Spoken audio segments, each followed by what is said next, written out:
بسم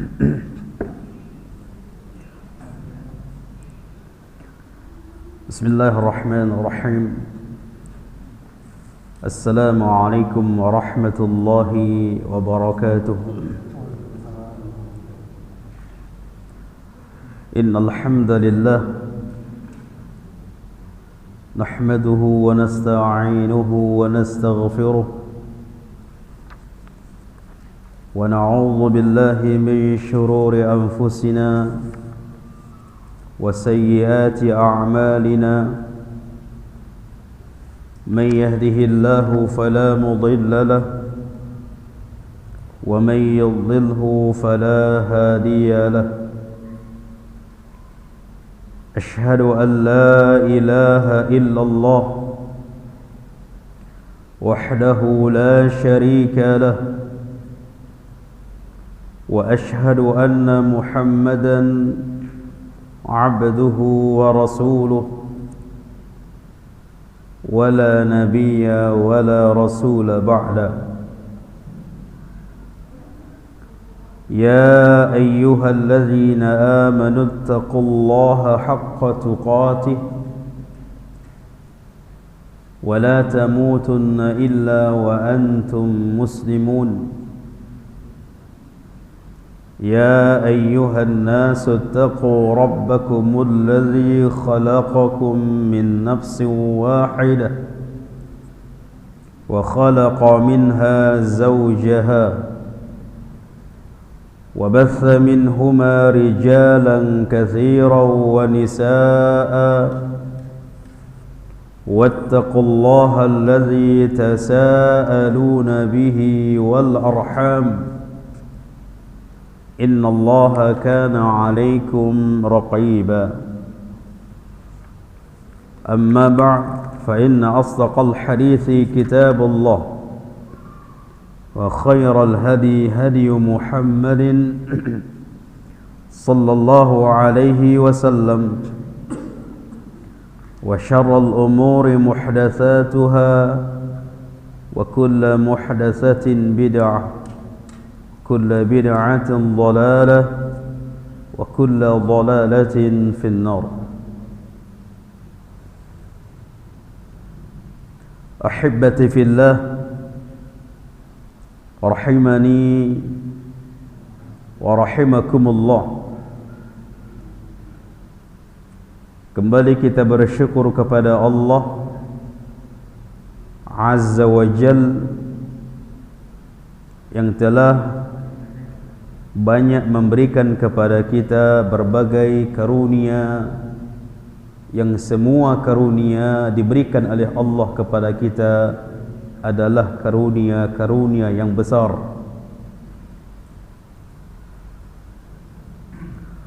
yang wajib kita mensyukuri setiap nikmat dan karunia, karena Allah perintahkan itu kepada kita. Kemudian salawat dan salam mudah-mudahan tersampaikan kepada Nabi kita, Rasul kita, suri tauladan kita.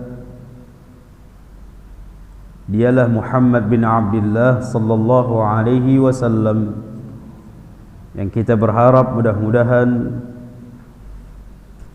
kita termasuk di antara umat Rasul yang akan mendapatkan syafaat Rasul nanti di yaumil akhir. Ikhwani wal akhwati fid din, rahimani wa rahimakumullah.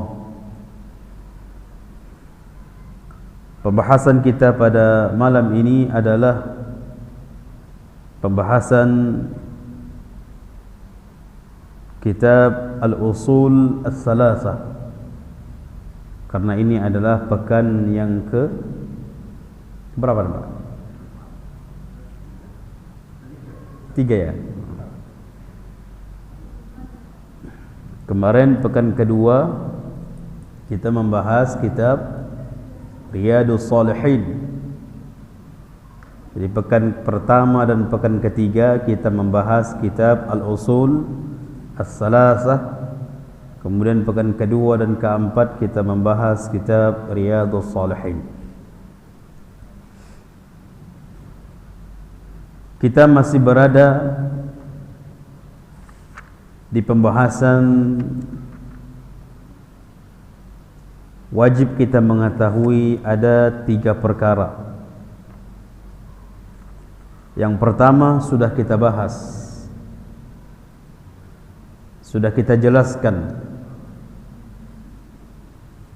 Annallaha khalaqana, sesungguhnya Allah menciptakan kita.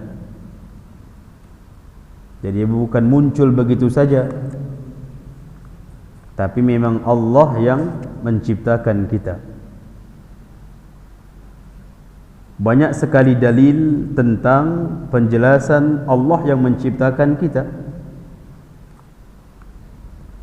Allah katakan di dalam Al-Quran surah Al-An'am, huwallazi khalaqakum min tin, dialah Allah yang telah menciptakan kalian dari tanah.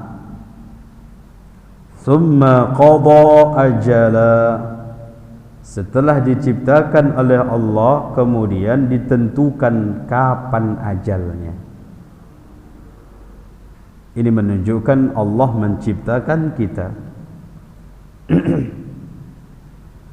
Allah juga mengatakan di dalam surah Al-A'raf ayat 11, wa laqad khalaqnakum thumma sawwarnakum, dan sungguh kamilah yang telah menciptakan kalian, thumma sawwarnakum, kemudian kami jugalah yang membentuk kalian. Jadi bentuk paras kita ini datang dari mana? Allah yang menciptakan. Makanya tidak boleh merubah ciptaan Allah. Allah sudah tahu mana yang terbaik untuk kita. Jangan dirubah-rubah lagi. Ini yang cocok laki-laki dibuat dibuat apa? Subhanallah. Apalagi sekarang harusnya berkembangnya alat-alat canggih untuk mendekatkan diri kepada Allah, ini melanggar, malah digunakan untuk melanggar. Dibuat yang laki-laki menjadi bentuk betina, perempuan. Apa yang ada di paras perempuan ada sama dia, padahal betina, jantan jadi laki-laki ini dirubah. Allah marah.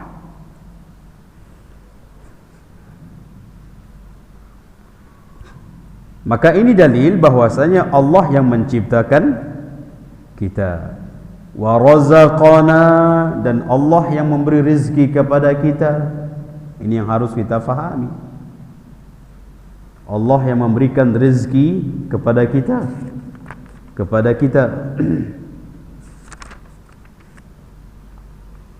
Allah katakan dalam surah Az-Zariyat, innallaha huwar razzaqu dzul quwwatil matin,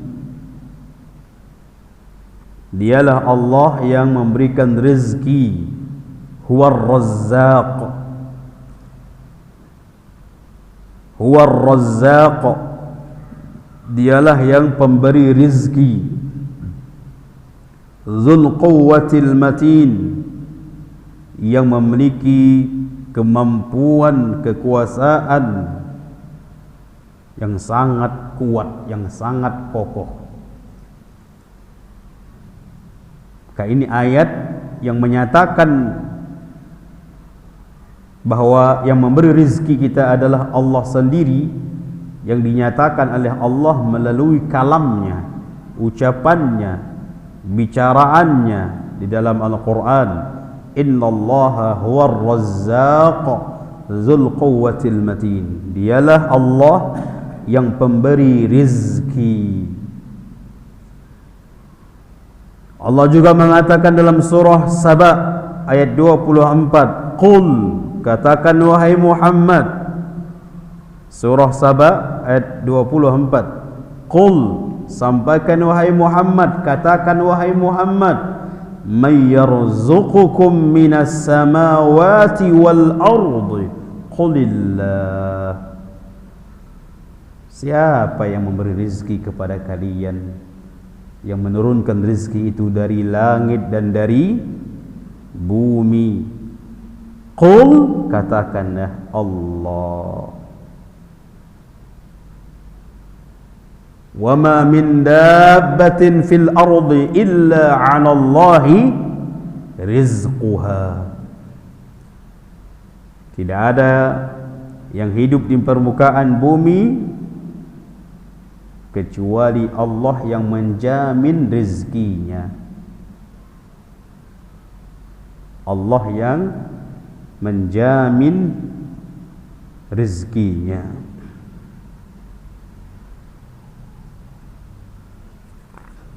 Baik. Jadi ini menunjukkan bahwa Allah yang memberi rezeki. Makanya di penulis mengatakan wajib bagi kita menyadari bahwa Allah yang menciptakan kita dan Allah yang memberi rezeki kita. Walam yatrukna hamala, dan Allah tidak meninggalkan kita begitu saja. Termasuk di sini banyak pembahasan para ulama apa yang dimaksud tidak meninggalkan begitu saja. Di antaranya adalah penulis menjawab sendiri, bal arsala ilaina rasula. Allah tidak begitu menciptakan lalu membiarkan begitu saja. Tidak, Allah utus Rasul untuk mengarahkan hidupnya kemana. Kalau tidak tahu arah tujuan hidup nih Pak, lihat kehidupannya. Orang-orang yang di jalan-jalan sana, saya lihat di sini tak ada ya. Di Riau ini tak ada. Di Sumatera banyak kan. Yang kereta-kereta yang penuh aqua itu. Botol-botol aqua, kemudian rambut mereka yang apa namanya? Habis makan di jalan-jalan minta-minta, kalau enggak dikasih dihantam.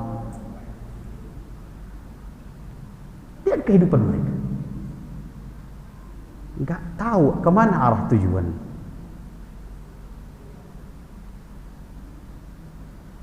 Setiap orang yang tidak tahu arah tujuan, lihat kehidupannya. Bukan mereka saja, siapapun. Makanya bagaimana supaya hidup itu terarah, dan itu semua sudah diarahkan oleh Rasulullah sallallahu alaihi wasallam. Sudah diarahkan semuanya. Kalau kita hanya mengikuti saja apa yang disampaikan oleh Rasul, sudah terarah. Perkara dunia sudah diarahkan, perkara akhirat sudah diarahkan. Enggak ada susah-susahnya. Nikmat sunnah itu bahagia, nikmat. Ketika memaksakan diri melawan sunnah, akan ada yang namanya berat. Betul nggak betul? Setiap kita melawan akan berat, tapi setiap kita mengarah kepada sunnah ringan.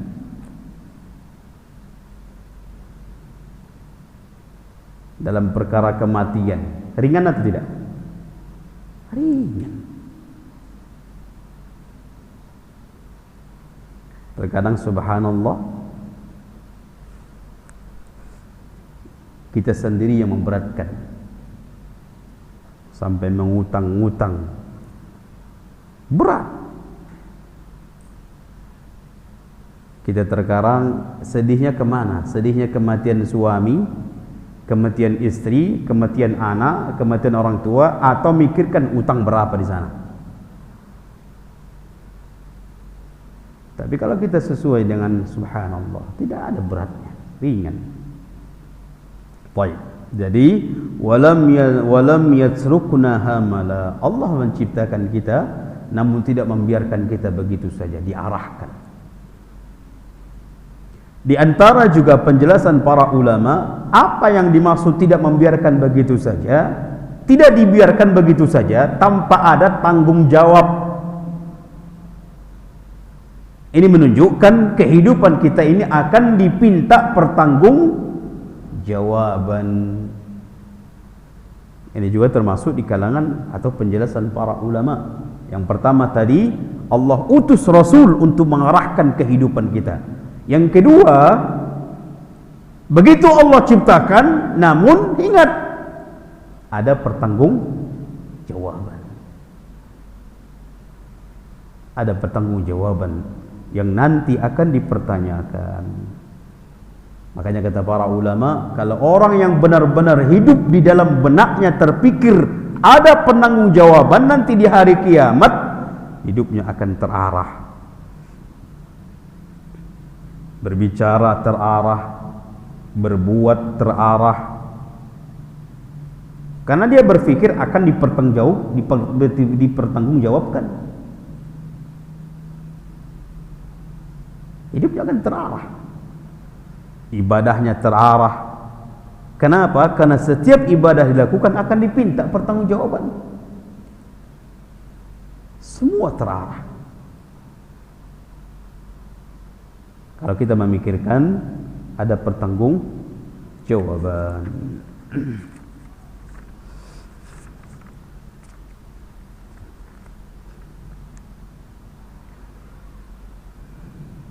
Baik.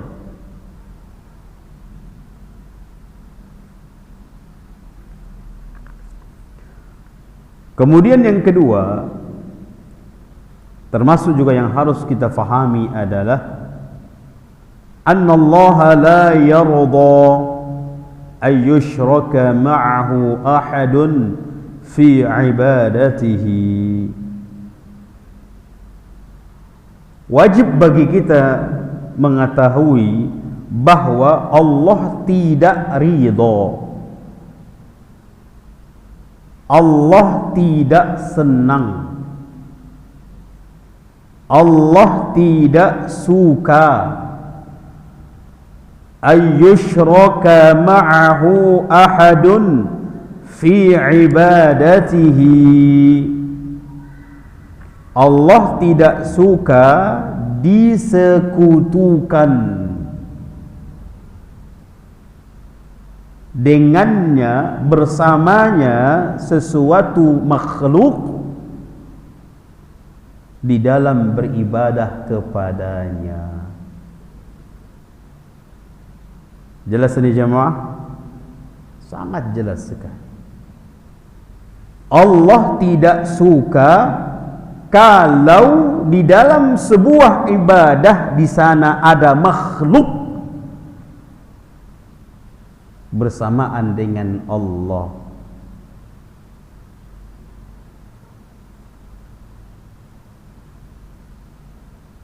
Maka Allah tidak suka. La malakun muqarrabun, baik yang dijadikan sebagai sekutunya adalah malaikat, tetap Allah enggak suka. Padahal malaikat itu adalah makhluk yang dekat, makhluk yang ketika diperintah langsung taat. Mereka tidak pernah bermaksiat, mereka tidak pernah melanggar peraturan, mereka tidak pernah melanggar perintah. Namun begitupun mulianya para malaikat tetap tidak boleh dijadikan sebagai sekutu bagi Allah. Enggak boleh. Kenapa? Karena di dalam ibadah khusus hanya karena Allah saja.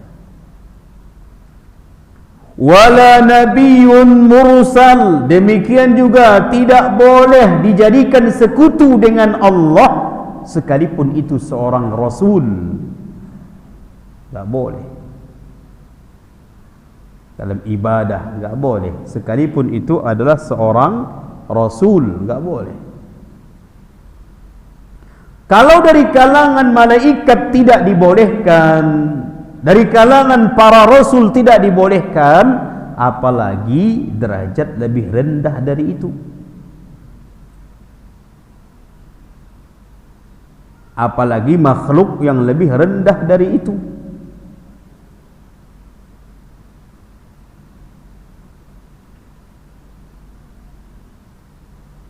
Apa dalilnya? Lihat di dalam Al-Quran surah Al-Jin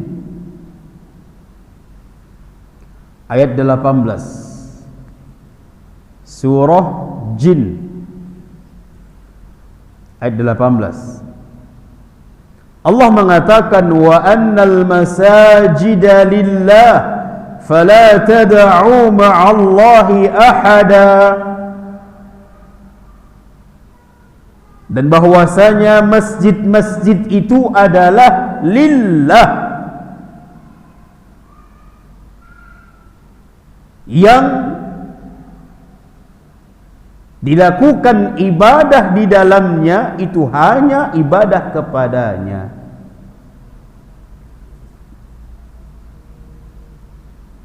Maka setiap ibadah yang di masjid hanya kepadanya. Apapun bentuk ibadah yang dilakukan di masjid hanya kepadanya. Fala tad'u ma'allahi ahada, maka jangan kalian berdoa. Berdoa ibadah atau tidak? Ibadah.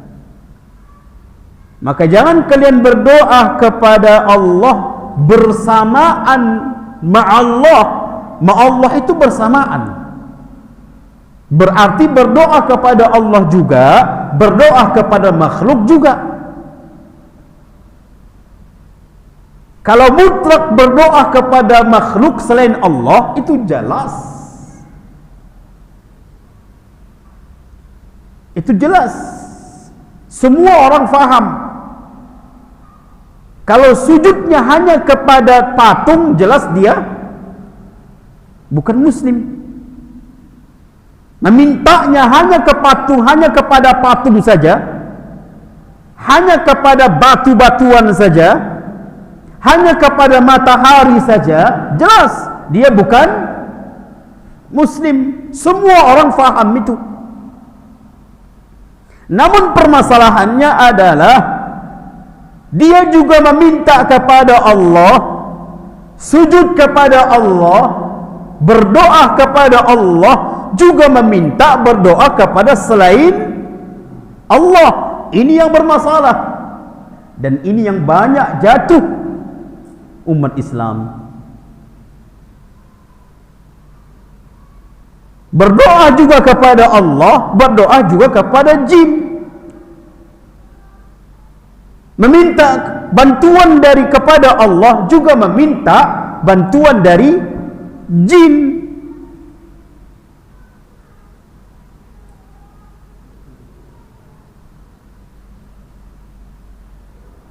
Makanya Allah mengatakan di dalam ayat ini, fala tad'u ma'allahi ahada, jangan kalian berdoa kepada Allah bersamaan juga kepada makhluk. Menunjukkan berdoa itu hanya kepada Allah saja. Makanya Rasulullah SAW mengajarkan kepada Ibnu Abbas, ketika Ibnu Abbas belum baligh, lalu Ibnu Abbas ini digonceng oleh Rasul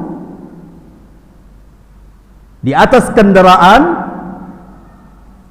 maka Nabi mengatakan kepada Ibnu Abbas, ya ghulam, inni u'allimuka kalimatin, wahai anakku, aku akan mengajarkan kepadamu beberapa kalimat, padahal belum baligh. Ihfazillaha yahfazka, jagalah Allah maka Allah akan menjagamu. Ihfazillaha tajid tujahaka, jagalah Allah, Allah akan menolongmu. Idza sa'alta fas'alillah, kalau engkau ingin berdoa, meminta, mintalah kepada Allah.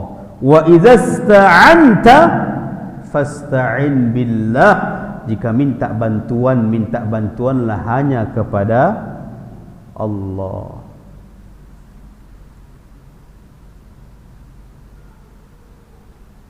Boleh kita meminta bantuan kepada makhluk dengan syarat. Yang pertama, makhluk itu mampu. Makhluk itu mampu. Kalau tidak mampu, mutlak tidak boleh.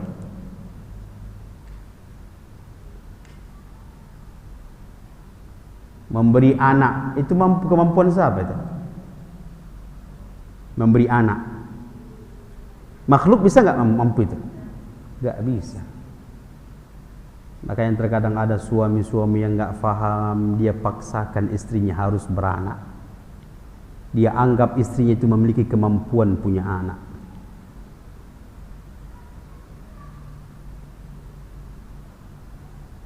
Dia kecilkan istrinya, dia cela istrinya. Padahal mutlak anak itu siapa yang memberi?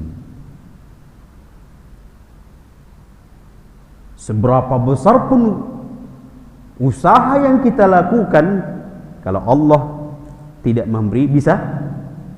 Tidak bisa. Seberapa besar pun kita tahan, kalau Allah memberi, lahir itu. Ustaz sudah pakai KB-nya Ustaz, tapi lahir juga katanya. Bahkan anda dapatkan ucapan seseorang, ini Ustaz anak yang titipan, padahal tak mau yang sekami itu. udah apa namanya itu? Nggak ada program, tiba-tiba ada. Udahlah, gimana lagi kita ya?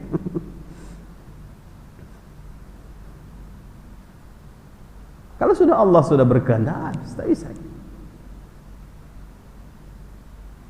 KB pun tetap, kalau sudah Allah mau, lahir. Tapi kalau sudah Allah tidak berikan, apapun, sebesar apapun usaha, takkan bisa. Makanya Pak, anak soleh juga demikian. Makanya di antara doa, salah satu doa Nabi,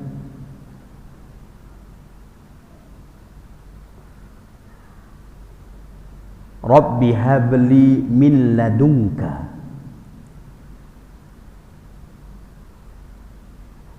Rabbi habli min ladunka zurriyatan thayyibah. Ya Allah,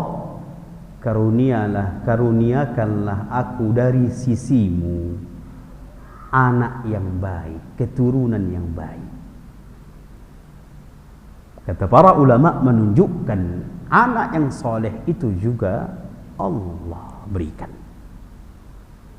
Namun tetap usaha.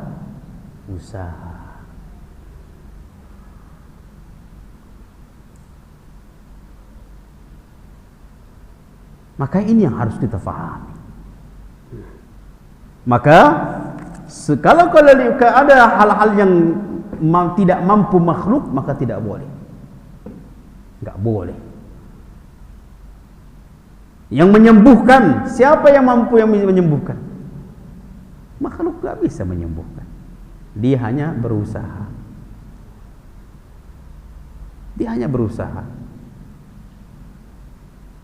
Kematian,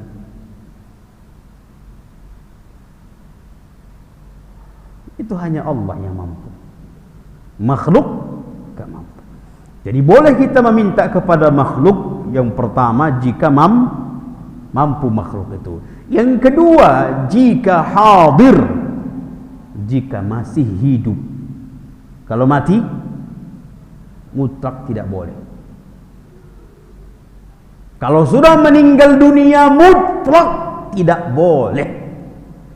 Siapapun yang meninggal itu, hatta para nabi dan para rasul sekalipun tak boleh kita minta kepadanya, enggak boleh.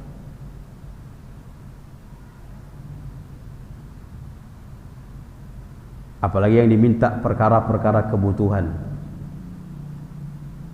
Ini bahkan lebih parah.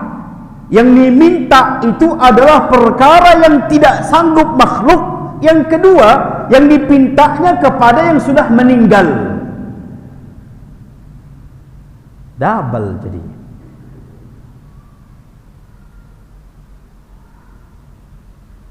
Minta ke makam wali, minta sukses, minta ini, enggak boleh. Gimana dia menolong kita? Dia yang justru minta pertolongan dari kita.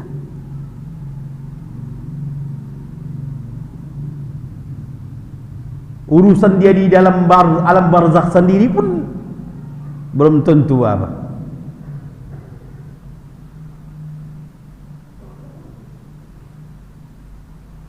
Jadi tidak boleh. Jadi kalau itu kemampuan hanya Allah sendiri, hanya semata Allah yang mampu, maka tidak boleh kepada makhluk diminta.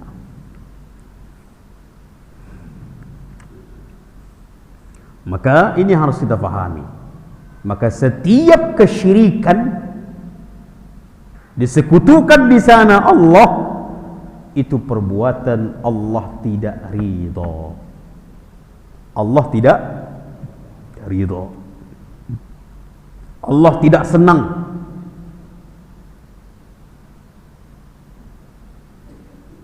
Makanya Allah tidak senang kalau niat kita beribadah tergabung dua niat, karena Allah dan karena makhluk. Allah enggak ridha. Disebutkan dalam hadis kursi, kutinggalkan makhluk itu.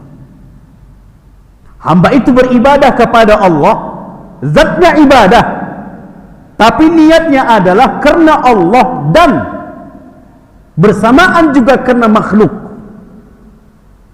Allah katakan dalam hadis kursi, kutinggalkan dia dalam ibadah.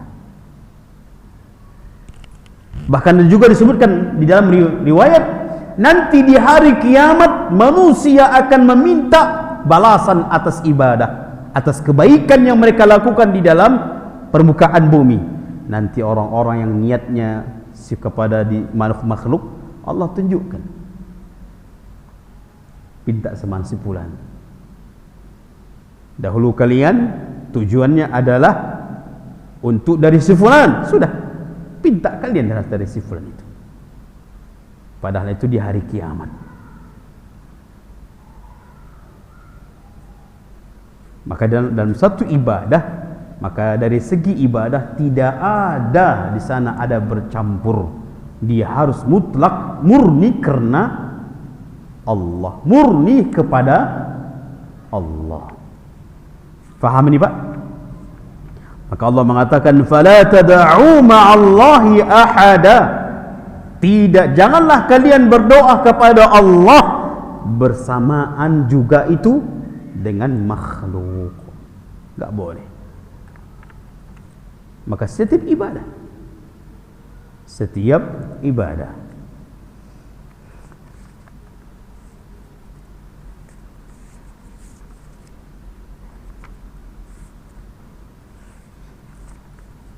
baik.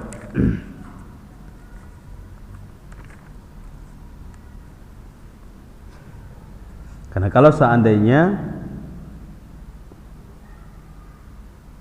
digabungkan menyembah Allah juga, menyembah makhluk juga, berdoa kepada Allah juga, berdoa kepada makhluk juga, takut kepada Allah juga, takut kepada makhluk juga, maka ini bisa jatuh kepada kesyirikan.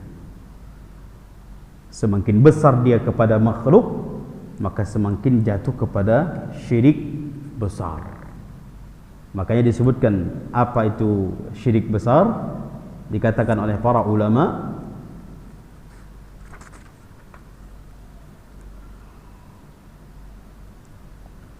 ayyattakhidhal 'abdu lillahi niddan yusawwihi bihi fi rububiyyatihi aw uluhiyyatihi aw asma'ihi wa sifatihi. Jatuh ke lembah syirik besar jika hamba tersebut menjadikan makhluk niddan lillah, sebagai tandingan dengan Allah, tandingan, sekutu. Yusawwihi, dia menyamakan makhluk itu dengan Allah. Ini jatuh syirik besar. Apa yang kekhususan Allah, dia samakan itu dengan makhluk. Ini syirik besar. Fi rububiyyatihi, dia menyamakan Allah dengan makhluk di dalam rububiyah Allah. Au uluhiyatihi, dia menyamakan Allah dengan makhluk di dalam uluhiyah Allah. Au asma'ihi wa sifatihi, demikian juga di dalam nama dan sifat-sifat Allah, dia samakan makhluk dengan Allah dalam nama-nama dan sifat-sifat Allah. Apa contoh? Misalnya dalam rububiyah, menyamakan makhluk dengan Allah sehingga jatuh kepada lembah syirik besar. Tahu Pak konsekuensi syirik besar? Allah haramkan syurga, Allah abadikan di dalam neraka, Allah hapuskan seluruh kebaikan ibadahnya, Allah hapuskan, dan Allah tidak ampuni dosa-dosanya. Allah tidak ampuni dosa-dosanya. Dikatakan oleh Syekh Jibril, termasuk syirik besar, gambarannya seperti misal adalah orang-orang Nasara mengatakan Allahu salisu salasah, Allah 3 in 1. Maka yang termasuk juga kelompok Qadariyah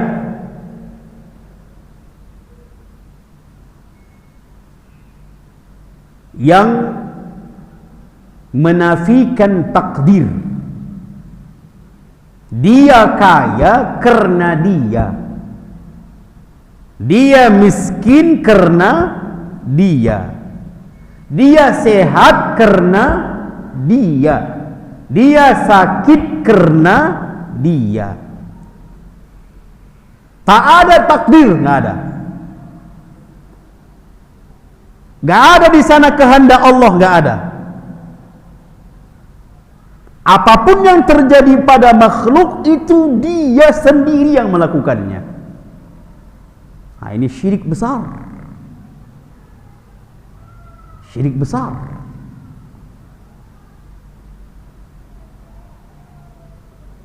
Menafikan semuanya. Termasuk juga syirik besar kalau beranggapan seperti orang Syiah Rafidhah. Mereka menganggap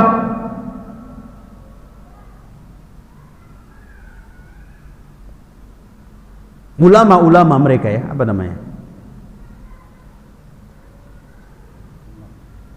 Imam, ya. Syiah Rafidhah menganggap imam-imam mereka ada memiliki bagian di dalam mengatur kehidupan ini. Ada bagian mereka ikut andil mengatur kehidupan dunia ini. Jadi bukan Allah sendiri situ. Bisa imam itu menurunkan hujan. Bahkan imam itu sendiri mati kehendak dia, bukan takdir. Bukan malaikat yang matikan. Dia sendiri yang matikan. Ini bahaya. Kalau ada menganggap misalnya seseorang yang memiliki andil di dalam keselamatan di dalam hidup ini, na'udzubillah, ini jatuh syirik besar. Saya ingat dulu waktu ini sudah pernah saya ceritakan ya, waktu COVID-19 2019 terpampang di situ foto yang dianggap sebagai tokohnya. Dia katakan ingin selamat dari COVID, pasang nih foto di rumah masing-masing. Menganggap foto yang ada di foto itu, gurunya bisa menjamin selamat dari COVID.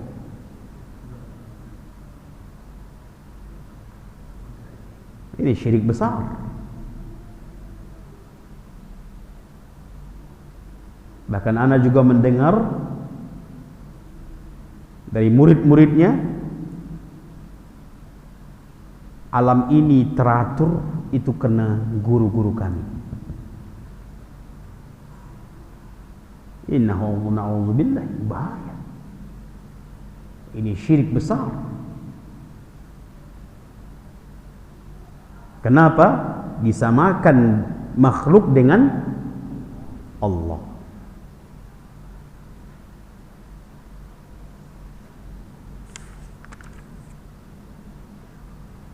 Termasuk juga kalau kita samakan makhluk di dalam hanya Allah yang memiliki kemampuan, misalnya hujan. Hanya Allah yang mampu menurunkan dan menahan dan memindahkan, enggak ada makhluk yang lain. Dipanggillah tukang apa? Pawang hujan. Dipanggillah pawang hujan bermodalkan cabai merah, ditambah bawang merah. Begitu mendung gelap, tiba-tiba cerah. Pawang itu mantap kali, bahkan. Berarti hujan itu tidak jadi turun karena pawang.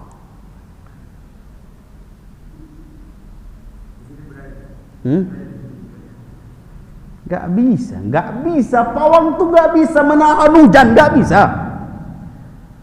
Siapa dia bisa menahan hujan? Gak bisa memindahkan hujan, gak bisa. Mutlak yang memindahkan hujan itu hanya Allah, yang memberhentikan hujan itu hanya Allah, yang menurunkan hujan itu hanya Allah. Gak ada makhluk andil situ. Jadi boleh nggak Ustaz memindahkan, minta kepada Allah pindahkan hujan? Boleh. Ya Allah, aku punya acara, ya Allah, janganlah hujan. Boleh? Boleh. Ini pula datang ke tukang pawang.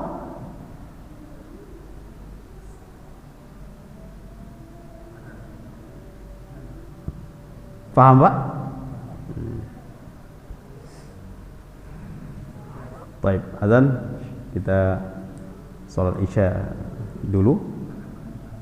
InsyaAllah ba'da salat Isya kita lanjut insyaAllah. Wa sallallahu ala nabiyyina Muhammadin wa ala alihi wa sahbihi ajma'in. Wassalamualaikum warahmatullahi wabarakatuh. Bismillahirrahmanirrahim. Assalamualaikum warahmatullahi wabarakatuh. Alhamdulillahi rabbil alamin. والصلاة والسلام على أشرف الأنبياء والمرسلين وعلى آله وأصحابه أجمعين. أحبتي في الله رحمني ورحمكم الله.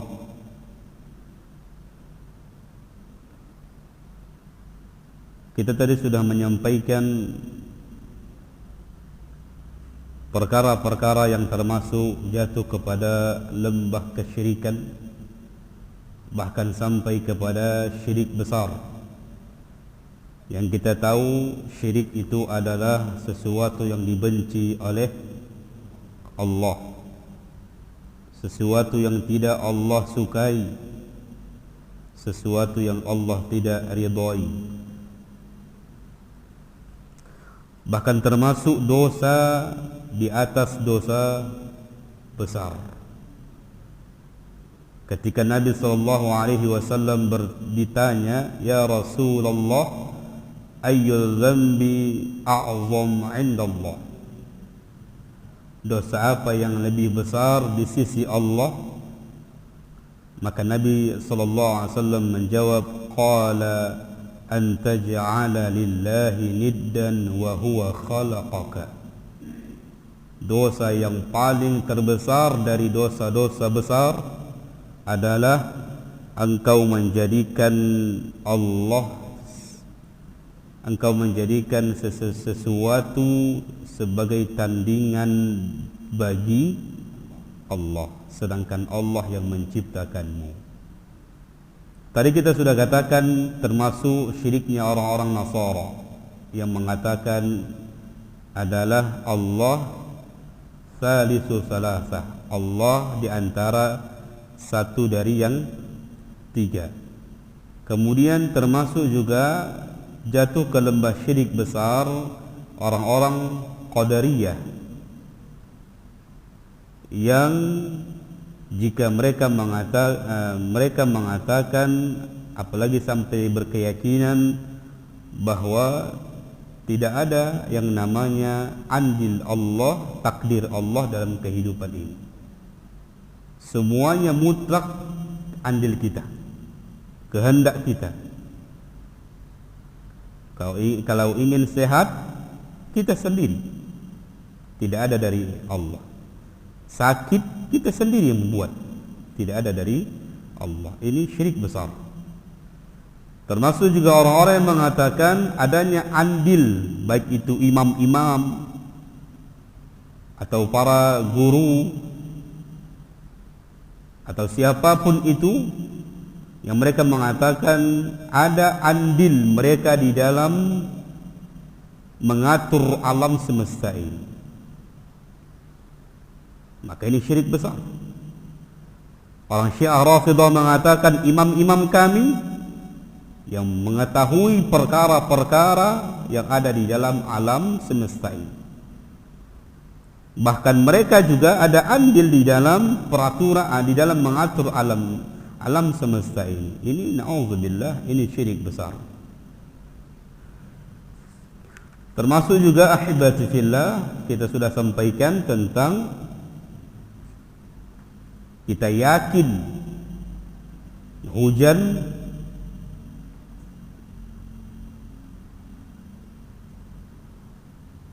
hanya mutlak Allah yang menurunkan, Allah yang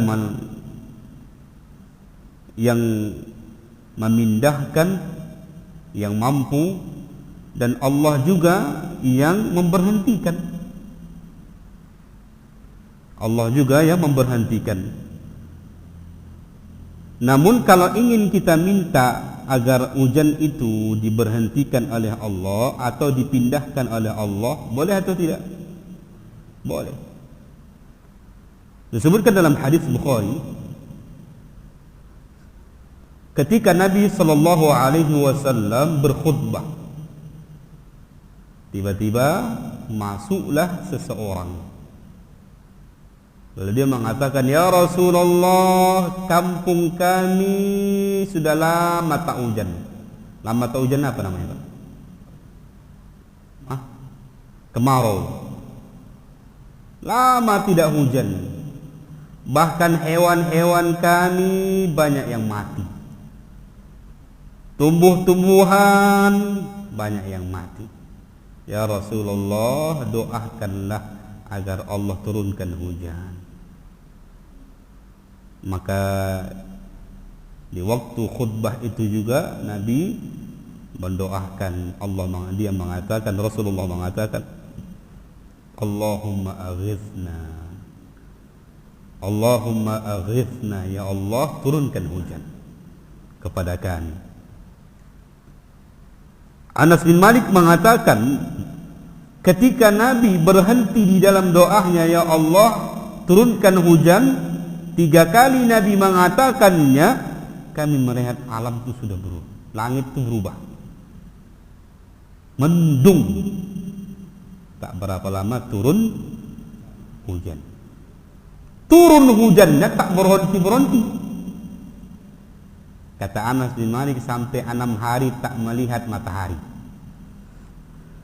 Berarti masuk khutbah yang kedua, khutbah yang minggu depannya, berikutnya. Begitu Nabi berkhutbah, orang yang sama datang lagi.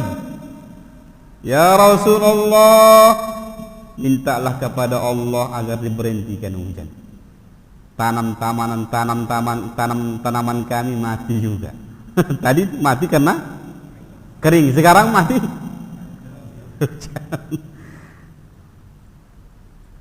Ternak, hewan ternak kami demikian juga. Maka Nabi mendoakan. Ini boleh kita baca doa ini kalau misalnya kita ada acara. Kenapa Pak rupanya kalau ada acara hujan? Kenapa? Tak banyak amplop begitu?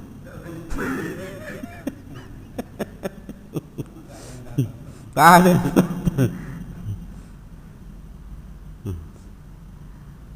Sekarang subhanallah banyak yang berbutuh ya karena hujan itu. Nah ini doa Nabi SAW. Nabi SAW meminta agar hujan itu dipindahkan ke gunung-gunung. Supaya Allah memindahkan atau menurunkan hujan di bukit-bukit. Allahumma hawalaina wala alaina. Ya Allah, turunkanlah hujan di sekitar kami, bukan untuk merusak kami.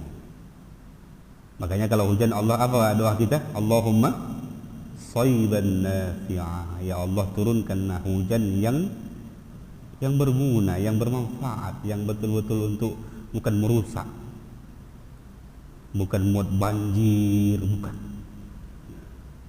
Allahumma 'alal akam. Ya Allah, turunkanlah hujan di sekitar kami, bukan merusak kami. Ya Allah, turunkanlah hujan di dataran-dataran tinggi. Wal jibal, di gunung-gunung.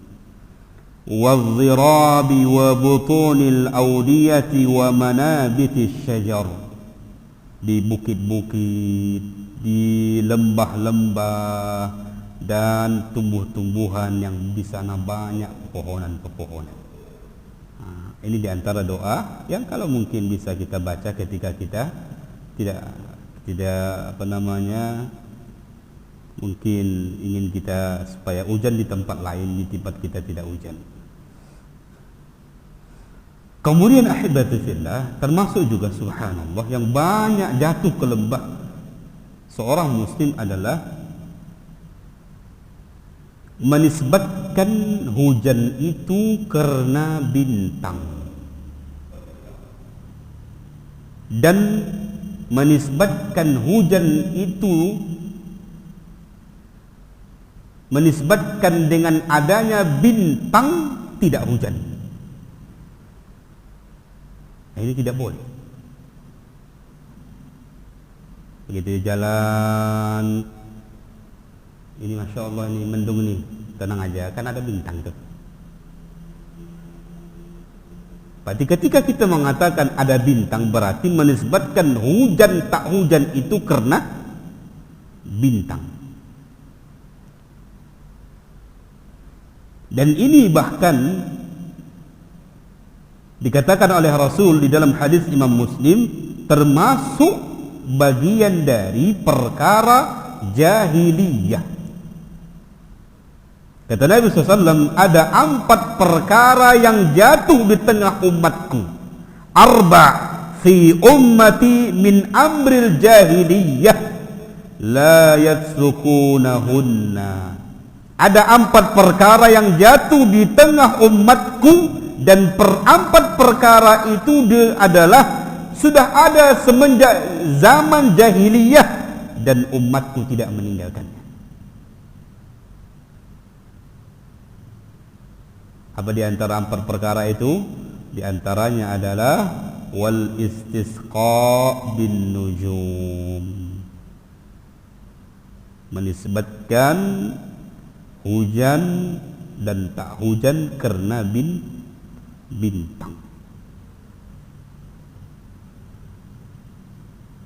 Paham ini Pak? Maka tidak boleh. Apalagi kalau kita melihat fungsi manfaat bintang itu tak ada dalam hujan.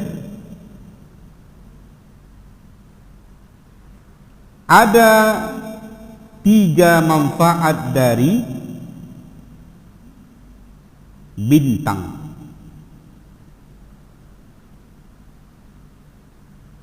Yang pertama, untuk menembak syaitan. Wa ja'alnaha rujuman lisyayatin wa a'tadna lahum 'adzabas sa'ir, dalam surah Tabarak. Dijadikan bintang itu untuk sebagai menembak syaitan, jin-jin yang mereka mencuri informasi-informasi. Yang kedua, manfaat bintang itu adalah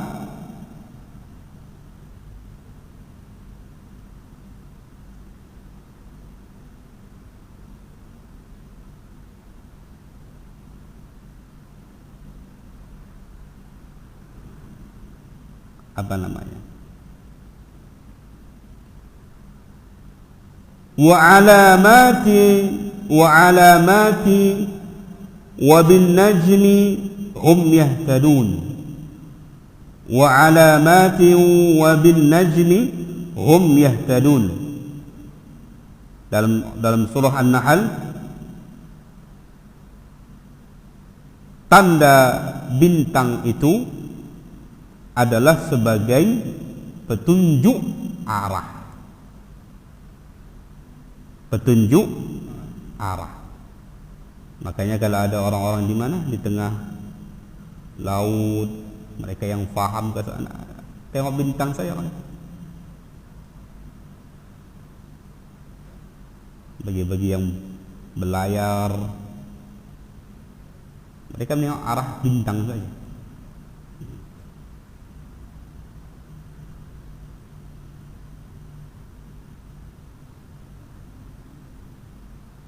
Kemudian guna bintang yang ketiga adalah walaqad zayyana as-samaa'a ad-dunya bimasabiha. Berarti bintang itu sebagai hiasan di atas langit. Jadi enggak ada penentu sebagai hujan tak hujannya, enggak ada. Kecuali dahulu mereka orang-orang jahiliyah yang membuat seperti itu. Dan terbawa sampai sekarang. Betul atau tidak? Iya. Menggelap, ada bintang kok. Berkeyakinan bintang. Kalau ada bintang, tak ada hujan.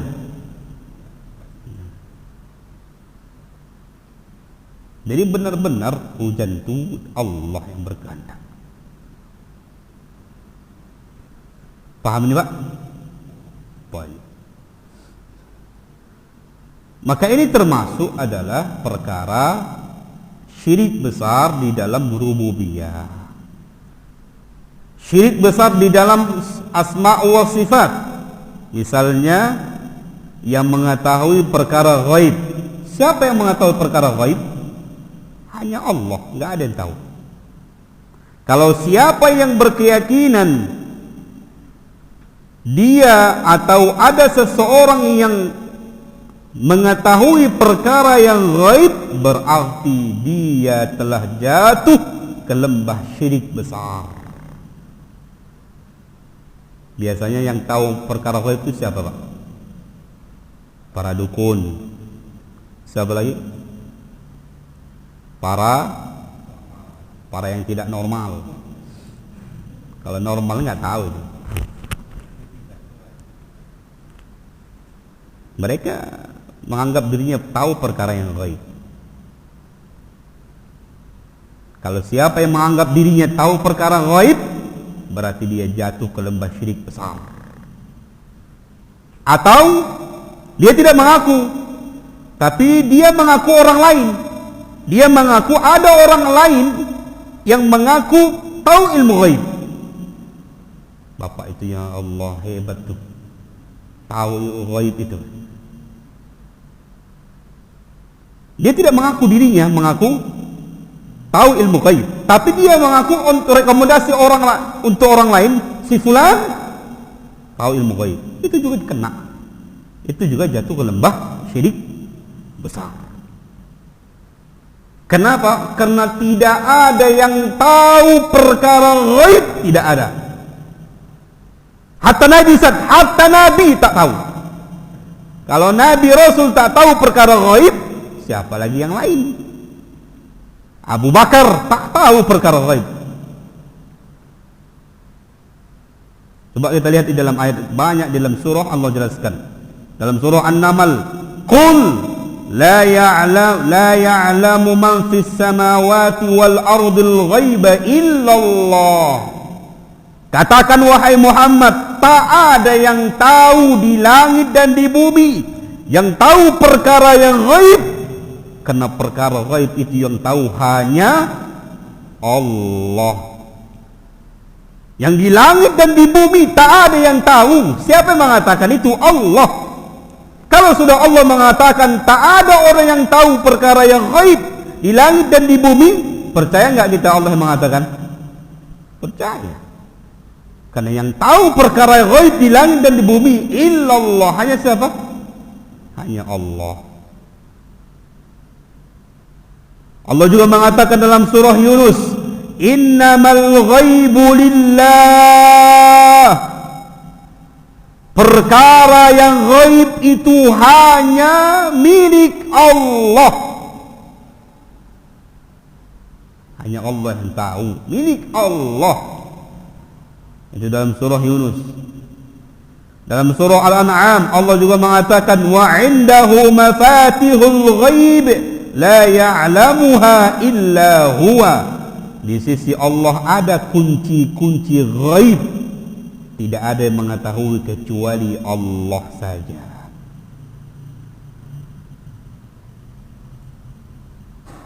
Begitu juga Allah perjelas tentang para nabi dan para rasul yang tidak tahu perkara gaib. Qul, katakan wahai Muhammad, la amliku li nafsi naf'an wa la dharra. Aku enggak bisa, saya tidak bisa menguasai, memiliki diri saya, diriku, bisa memberikan manfaat, bisa terhindar dari, enggak bisa. Nabi enggak bisa. Bisa memberikan mudarat, bisa memberikan manfaat, bisa mengangkat mudarat, enggak bisa. Nabi enggak bisa. Illa masya Allah, kecuali kehendak dari Allah. Walau kuntu a'lamul ghaiba lastakthartu minal khairi wa ma massaniyas su'. Kata ucapan ini adalah firman Allah yang Allah abadikan, adalah ucapan Nabi. Kalau aku tahu perkara gaib, pasti aku akan memperbanyak kebaikan dan menghindar selamat dari keburukan. Perang apa Nabi yang terluka? Giginya itu pecah. Perang apa itu? Nah, kalau tahu Nabi giginya akan pecah, mau nggak Nabi berperang itu? Nah,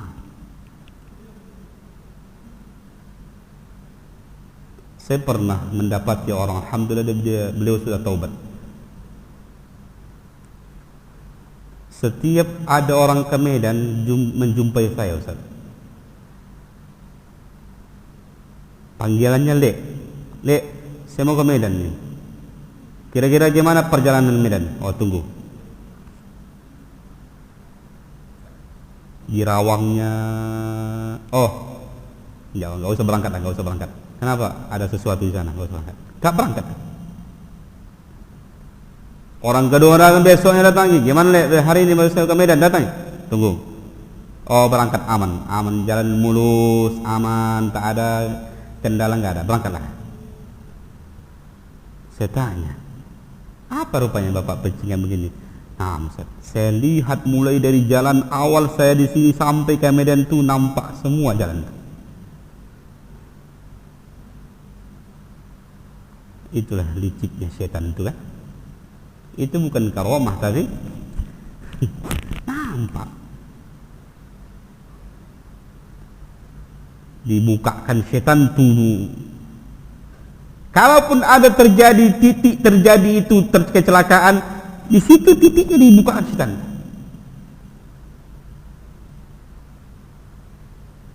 Berarti intinya bekerja sama dengan siapa? Dengan setan. Maka seluruh orang yang tahu perkara ghaib pasti bekerja sama dengan syaitan. Tak mungkin tidak. Dulu di kampung saya ada dianggap yang hebat dari Tanjung Balai datang ke kampung saya. Lalu ya, Tuan, belum lagi bercakap dia, mereka ini udah pulanglah. Apa yang kalian apa tuh di sini simpannya? Karena keculian, kemalingan. Mereka ingin melihat, ingin bertanya di mana maling itu sekarang, kemudian di mana bahan barang-barang maling itu disimpan malingnya. Begitu yang datang tuh, kemudian datang ke pintu, sudah sampai pintu, udahlah, barang-barang di sini, sekitar sini. Nah, tengok di situ deh. Padahal belum disampaikan. Dari mana tahu dia tujuan? Apa tujuan di situ? Dari mana tahu dia? Syaitan. Gak ada yang tahu perkara ghaib kecuali syaitan yang berhubungan dengan itu. Gak ada. Dari informasi dari syaitan semua. Bukan hebat. Nabi sendiri tak tahu perkara yang ghaib. Kalau seandainya mengetahui perkara yang ghaib itu sebuah kemuliaan, pasti Nabi tahu. Diberikan oleh Allah. Tidak ada perkara yang ghaib yang dikatakan oleh Nabi kecuali semua diinformasikan dari Allah. Paham Pak? Jadi jangan pernah lagi ada orang yang menganggap tahu perkara ghaib di permukaan bumi ini. Enggak ada. Kalau siapa yang menganggap si fulan tahu perkara ghaib atau dia mengaku dirinya perkara ghaib, berarti dia jatuh ke lembah syirik besar. Karena itu adalah sifat Allah. Yang tahu perkara ghaib itu sifat Allah. InsyaAllah akan kita lanjut pada pertemuan. Mudah-mudahan bermanfaat. Kita tutup dengan doa kafaratul majlis. Subhanakallahumma wa bihamdika asyhadu an la ilaha illa anta astaghfiruka wa atubu ilaik. Akhiru da'wana alhamdulillahi rabbil alamin. Wassalamualaikum warahmatullahi wabarakatuh.